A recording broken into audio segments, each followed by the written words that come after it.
اللہ الرحمن الرحیم۔ رسول اکرم خاتم النبیین محمد رسول اللہ صلی اللہ علیہ وسلم کے اوصاف و خصوصیات۔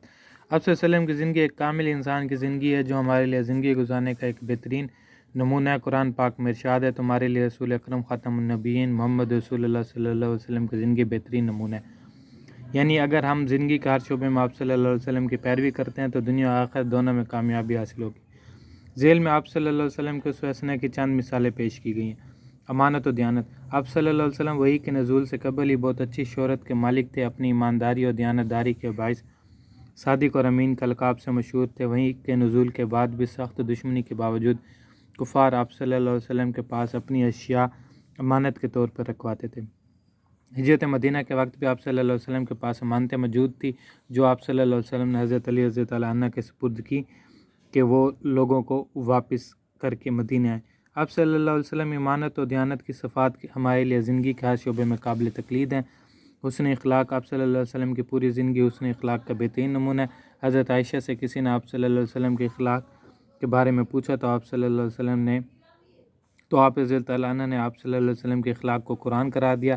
حضرت انس بن مالک نے آپ صلی اللہ علیہ وسلم کے احسن الناس قرار دیا، یعنی آپ صلی اللہ علیہ وسلم ساری زندگی کسی کو تکلیف نہیں دی۔ آپ صلی اللہ علیہ وسلم سراپیر ہی رحمت تھے۔ قرآن پاک میں ہے اے پیغمبر ہم نے آپ صلی اللہ علیہ وسلم کو تمام جہانوں کے لیے رحمت بنا کر بھیجا۔ عفو و درگزر۔ آپ صلی اللہ علیہ وسلم نے تمام زندگی کسی سے کوئی بدلہ نہیں لیا، چاہے کسی نے آپ صلی اللہ علیہ وسلم کو کتنی تکلیف کیوں نہ دی ہو۔ ایک دفعہ ایک آدمی نے آپ صلی اللہ علیہ وسلم کو قتل کرنے کا ارادہ کیا مگر مرعوب ہو کر اس کے ہاتھ سے تلوار گر پڑی۔ آپ صلی اللہ علیہ وسلم نے وہ تلوار اٹھائی۔ آپ صلی اللہ علیہ وسلم چاہتے تو اس کو قتل کر سکتے مگر آپ صلی اللہ علیہ وسلم نے اسے معاف کر دیا۔ ایک بڑھیا آپ صلی اللہ علیہ وسلم پر روزانہ کچرا پھینکا کرتی تھی مگر جب وہ بیمار ہوئی تو آپ صلی اللہ علیہ وسلم نے اس کی تیمارداری کی۔ فتح مکہ کے موقع پر کفار مکہ سمجھ رہے تھے کہ آج ان کو سخت سزا دی جائے گی کیونکہ انہوں نے آپ صلی اللہ علیہ وسلم کو شدید تکلیفیں اور اذیتیں پہنچائی تھی۔ آپ صلی اللہ علیہ وسلم عفو درگزر کا پیکر تھا۔ آپ صلی اللہ علیہ وسلم نے ان سب کو معاف کر دیا۔ آپ صلی اللہ علیہ وسلم کی زندگی کا یہ پہلو ہمارے لیے خاص طور پر بہت اہم ہے۔ روزمرہ زندگی میں کئی لوگ ہمیں تکلیف دیتے ہیں اور ہم بھی ان سے لڑنے پر آمادہ ہو جاتے ہیں۔ ہمیں چاہیے کہ دوسروں کی چھوٹی چھوٹی باتوں کو نظر انداز کریں اور سنت طریقے پر عمل کرتے ہوئے معاف کر دیں۔ استقامت کا مطلب ہے کہ مشکل وقت میں اپنے مقصد پر ڈٹے رہنا۔ آپ صلی اللہ علیہ وسلم کی پوری زندگی استقامت کی مظہر ہے۔ اللہ کے دین کا پیغام پہنچانے کے دوران وہ کون سی تکلیف ہے جو آپ صلی اللہ علیہ وسلم کو نہیں دی گئی؟ آپ صلی اللہ علیہ وسلم کو برا بھلا کہا گیا۔ عبادت کے دوران آپ صلی اللہ علیہ وسلم پر گندگی پھینکی گئی۔ آپ صلی اللہ علیہ وسلم اور آپ کے خاندان کا 3 سال تک بائیکاٹ کیا گیا۔ طائف میں آپ صلی اللہ علیہ وسلم پر پتھر برسائے گئے۔ آپ صلی اللہ علیہ وسلم کو اپنا شہر مکہ چھوڑنا پڑا۔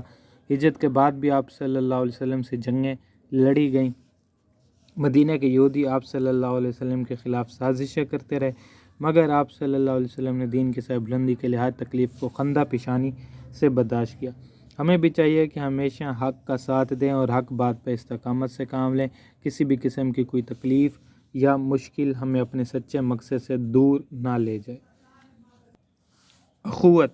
رسول اکرم خاتم النبیین محمد رسول صلی اللہ علیہ وسلم نے مسلمانوں میں اخوت اور بھائی چارے کی بنیاد رکھی اور آپس میں اچھے سلوک کرنے کی تاکید فرمائی۔ آپ صلی اللہ علیہ وسلم نے تمام مسلمانوں کو ایک دوسرے کا بھائی قرار دیا۔ بھائی چارے کی ایک مثال ہجرت مدینہ کے موقع پر اس طرح پیش آئی کہ ایک انصاری اور ایک مہاجر کو بھائی بنا دیا گیا تاکہ مہاجر جو کہ اپنا سب کچھ مکہ میں چھوڑنے کی وجہ سے معاشی طور پر کمزور تھے وہ اپنے پاؤں پر کھڑے ہو سکیں۔ یہاں پر یہ مثال ہمارے روزمرہ کے طرز عمل کو بہتر بنانے میں اہم کردار ادا کر سکتی ہے۔ ہمارے ارد گرد کئی ایسے غریب لوگ موجود ہیں جو ہمارے دینی بھائی ہیں، ان کی مدد کر کے ہم اس سنت پر عمل کر سکتے ہیں۔